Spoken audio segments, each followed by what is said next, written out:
So Brett Walker, welcome back to the U of O. Thank you very much. It's great to be here.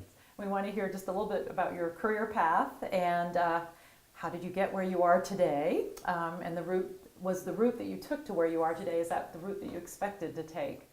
Well, I'll answer the easiest question first, and that it is not the route that I expected to take.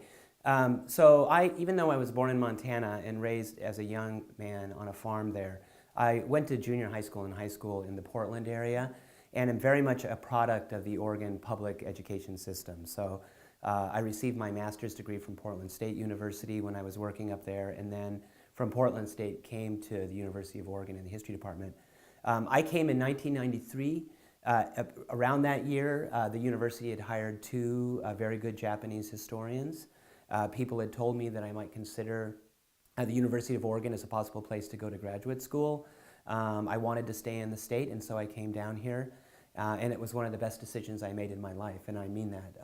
I got a great education, and I think most importantly, unlike a lot of programs, I mean this is kind of particular to what I do in Japanese history, but a lot of programs really emphasize specializing in things Japanese, and I think what I learned at the University of Oregon was a more comprehensive, interdisciplinary program of study. So I took a lot of different kinds of history, of course, but I was in literary and language. I got involved in environmental studies, which kind of is what took me on the path of environmental history, which was kind of an important step for me because it made my work fairly unique at that time. Nowadays, there's more people that are working on environmental topics, but in those days, there really wasn't. It was because of the University of Oregon that I was able to land a Fulbright grant to go do research in Japan itself. And after my 4 or 5 years of study at the University of Oregon, I was immediately hired by Yale University for a tenure track job there.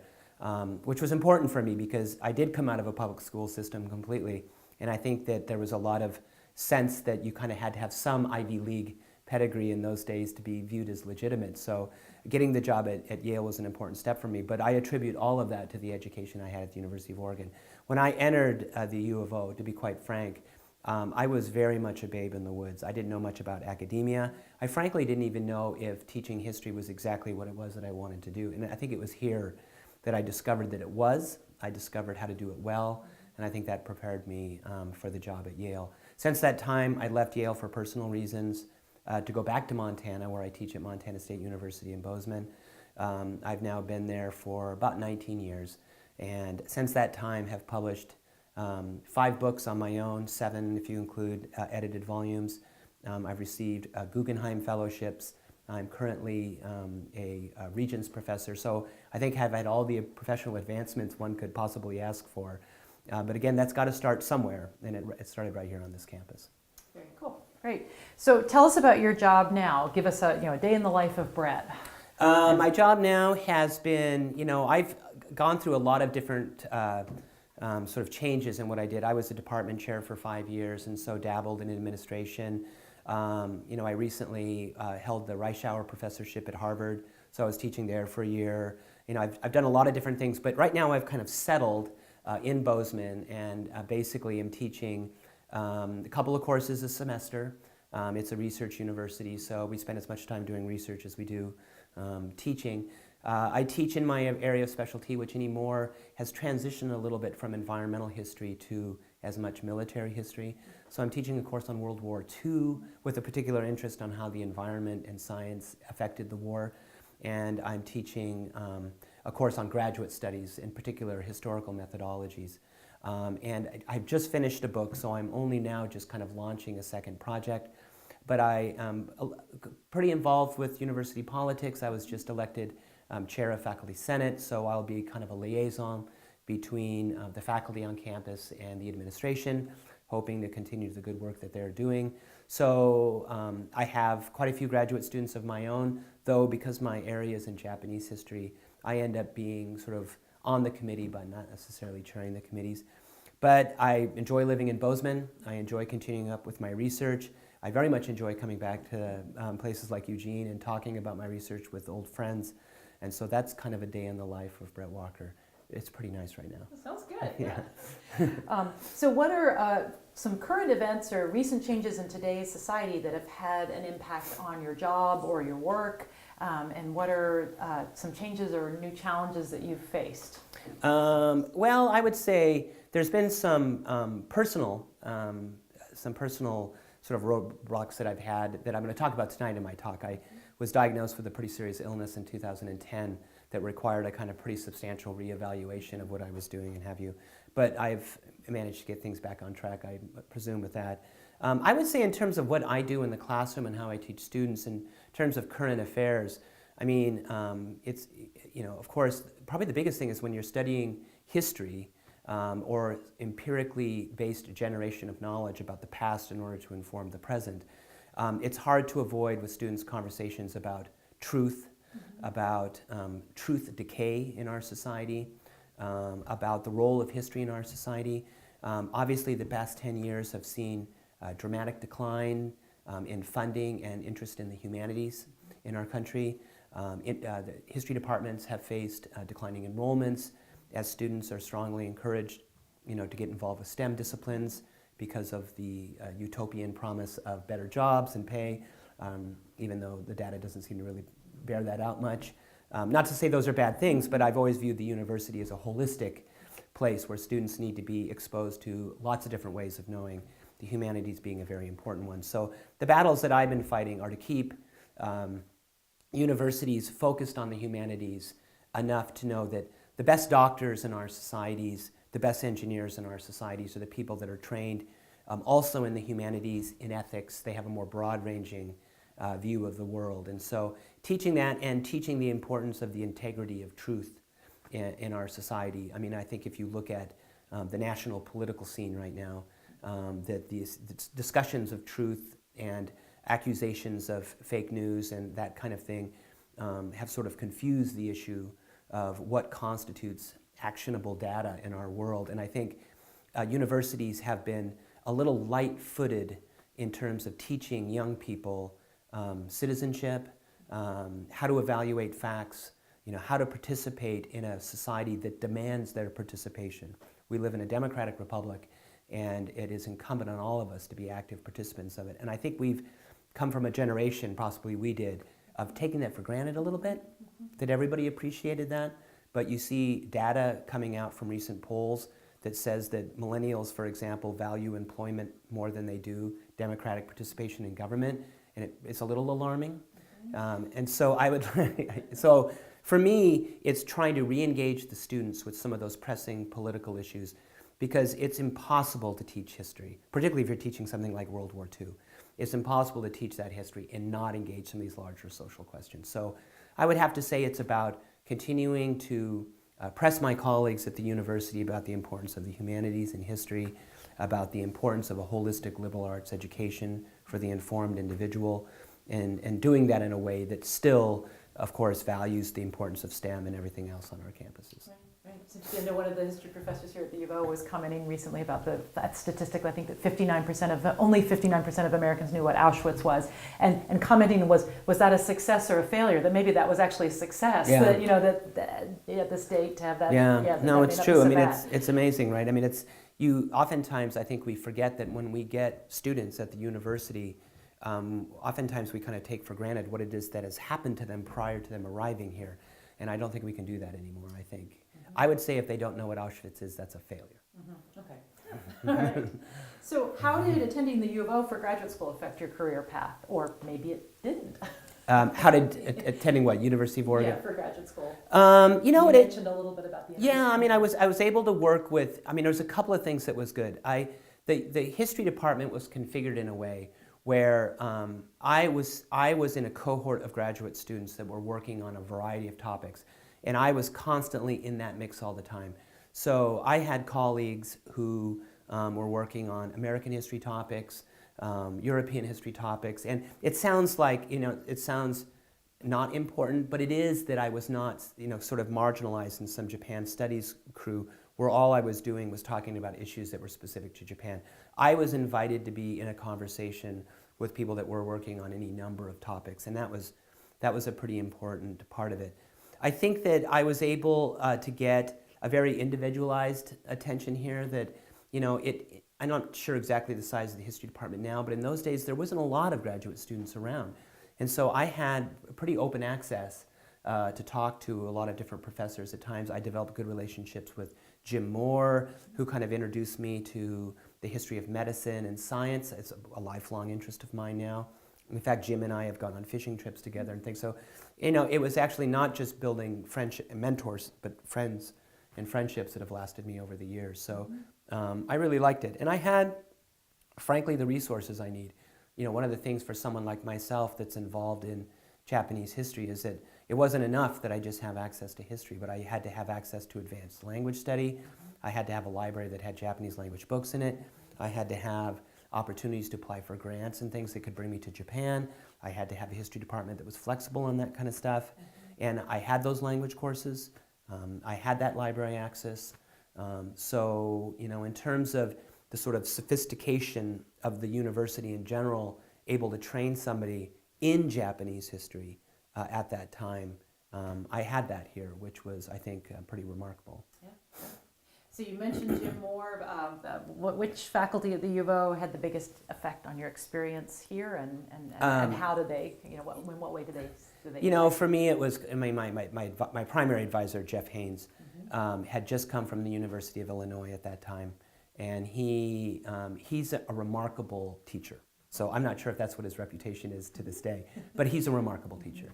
Not only is he a remarkable teacher in the classroom lecturing to graduate students, which had a huge, or undergraduates, he had a huge impact on me on the importance of taking your teaching that seriously. You know, it is primarily what people think that we do. I mean, a lot of people in the surrounding community sometimes is not sure exactly what we do, but one thing they do know that we do is teach. And so being an effective teacher was what he taught me. Being a decent human being was another thing he taught me. He never, without exception, asked me how I was doing. He never, without exception, asked about my family and what have you. He treated me like a young adult, and I've always reciprocated that with my own students. They are human beings, and they need to be treated as such. But he was also knowledgeable. I mean, he read my work carefully. I've always thought that with mentoring graduate students, the rubber hits the road when you've got a draft of a Ph.D. dissertation to read. And who takes the time to read that carefully and who doesn't? And that's what separates good graduate student mentors from others. And he did read it very carefully. So I'm always grateful to Jeff, and he knows that. He's a friend of mine. Yeah. Andrew Goebel, who I studied pre-modern Japanese history with. I fancy myself as being able to teach the full spectrum of Japanese history if I need to, and that's largely a result of Andrew's efforts. Jim Moore was another one. Steve Cole, who no longer is here but taught Japanese literature, was important. And then, of course, the late Yoko McLean, who taught in the Japanese. She was kind of one of my Japanese teachers and helped me prepare my Japanese language skills I needed to go off to Japan when I was doing the Fulbright. So, yeah, that would just be kind of a small handful of the people that affected me while I was here. Nice. Yeah. Right. So what career advice would you give U of O graduate students? And when you're thinking about this, maybe broad range in terms of students who are considering both careers in academia and maybe careers outside of academia, because in some ways with your work as an author, that books that I think are read outside of the university, you have one foot in the academy and one foot outside as well. So. Yeah, I mean, my advice to graduate students, and I think this is very important. When I entered the University of Oregon, and I look back at this now, and I think this is one of my primary lessons that I take away is, I was thinking that if I could just get any job when I get out, if I could, it didn't matter where it would be, if I could teach, it would have been a huge success. In a way, I underestimated what I was involved with. And so I would tell students to aim high and to remember that in academia or outside of academia, that yes, it's not universally true, but for the most part in our society, it is a society where merit, not always, but predominantly carries the day. Now we know that there are social hurdles for people of color, women, these are things that we're constantly trying to remedy in our society, and I fully acknowledge that. But even with my students who or women, for example, or something, I will insist to them that it is based on the quality of your thinking. So never lose sight of that, and never don't believe that that's the primary thing that they should be doing. And so I would say aim high. Come here, learn, take advantage of the resources you have, and never think for a moment that, oh, I'm not at some Ivy League school, I'm at a state school in Oregon, I'm just going to have to resign myself to that fate. Never think that for a moment, because actually, if your ideas are of high quality, the doors will open up for you. So I would say aim high, take advantage of it, never for a minute undervalue the education you're getting here, and try to draw on that for future success. And I think that was one of my primary lessons. That's great. What do you think are the most valuable skills that can be learned in graduate school? And what do you think are of those skills, which are most important in succeeding, again, outside of academia? If you had to pick the things that you learn in graduate school. Yeah. I would say, it's changed a lot. When I was in graduate school, right, this is the 1990s, and it was operating according, kind of an older paradigm, right? I mean, I got in and took my classes, and I had graduate teaching fellowships, and so was tagging along with my professors, sort of trying to learn the ropes. But in those days, there wasn't a lot of attention paid to teaching technique, or there was no such thing as an online resource. I don't think I sent my first email until about 1997 or so. By the time I was graduating is when the transition was being made. My dissertation is on a floppy disk somewhere, right? So I'm at that kind of transitional stage, right, where it was right before a lot of these digital resources became available. I would say, so I would say my lessons would have to be different a little bit. I was learning a little bit more about, in those days it was just primarily about writing a good dissertation, getting it done and moving on. Teaching and stuff like that was secondary. I would say to people today that are involved, particularly with the humanities, but I'm sure this is broadly true, take advantage of learning how things like the digital humanities work. Learn how the different media of communication operate. Be engaged on campus with speakers that are coming in that are talking about things like pedagogical technique, online resources for teachers and students.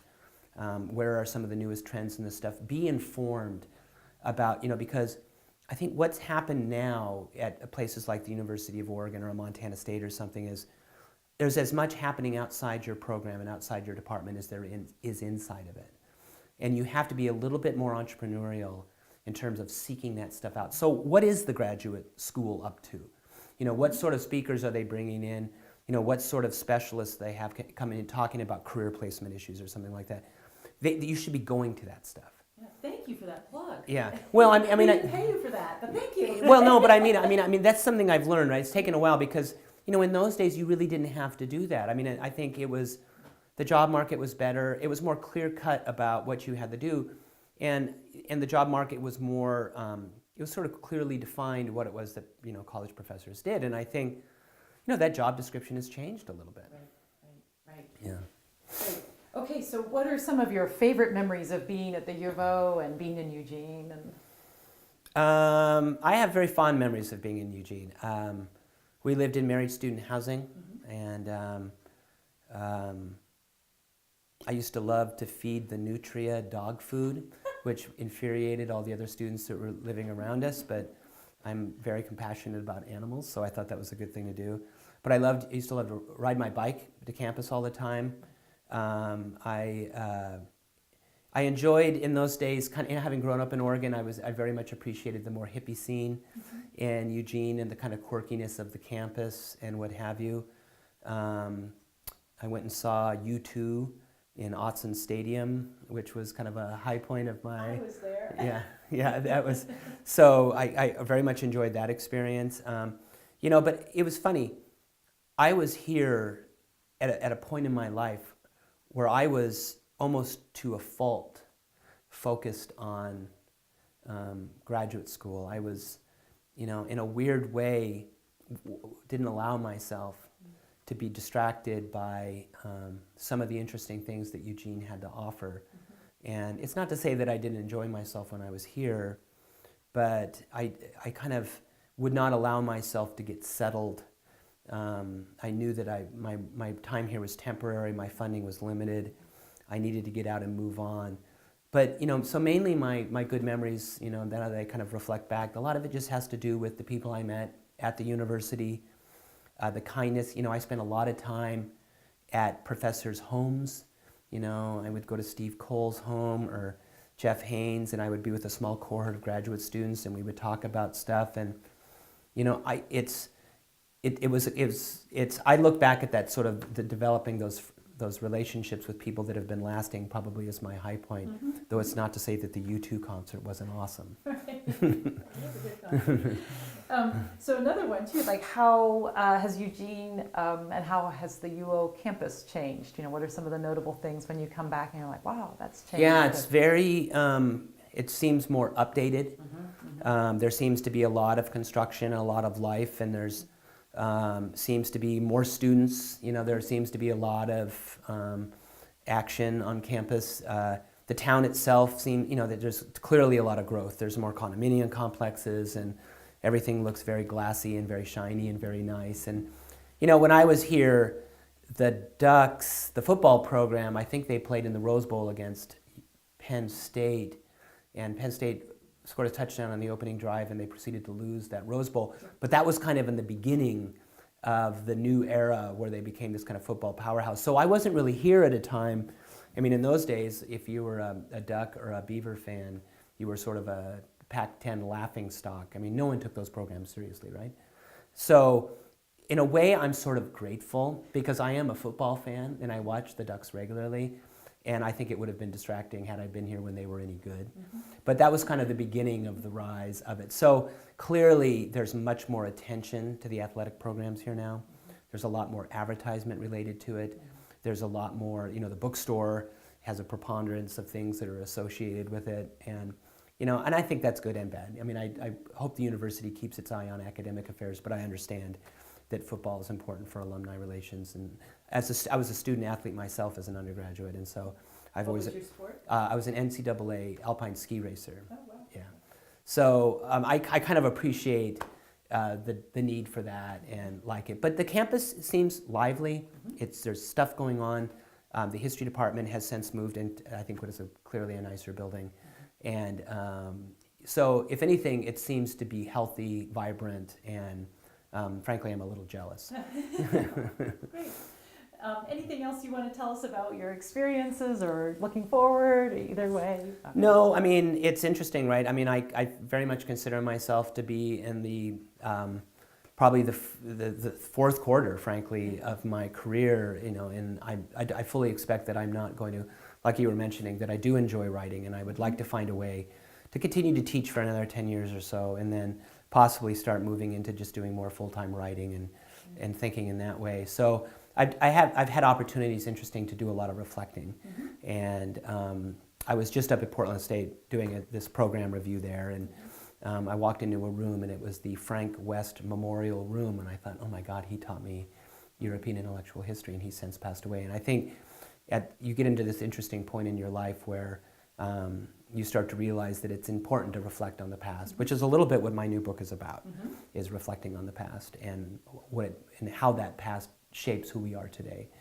And so as I do that, I very much look back at my experience in Eugene as positive and being very important in shaping who I am. Great. Thank you very much. Yeah, thank you.